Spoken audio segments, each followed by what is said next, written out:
Bismillahirrahmanirrahim. Director General, Institute of Strategic Studies, distinguished participants of the International Workshop for Leadership and Stability, ladies and gentlemen, Assalamu alaikum.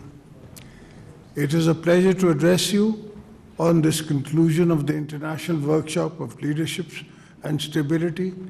Let me congratulate all the participants on this university for organizing the important forum. Such workshops bring together policymakers, diplomats, military officials, academia, and private sector leaders.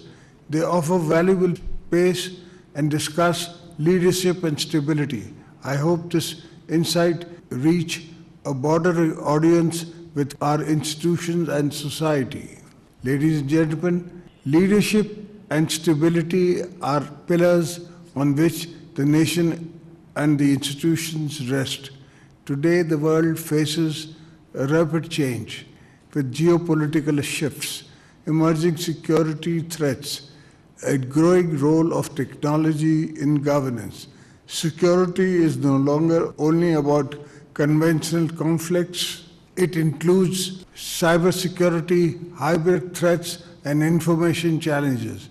At the same time, climate changes, resource scarcity, and disinformation cross borders, demanding collaboration solutions. This workshop is more than an academic exercise. I urge you to translate the discussions into real-world solutions, choosing dialogue over division and cooperation over conflict. Pakistan stands ready to work with all nations to build an understanding, peace, and sustainable development. I thank organizers, participants, and I envy you for making workshop possible. May your discussions be insightful, your collaboration lasting, and your time here meaningful. With this, I thank you, ladies and gentlemen, for being here with us and joining us today. I welcome you to Pakistan and hope and looking forward to helping and working with you all. Thank you.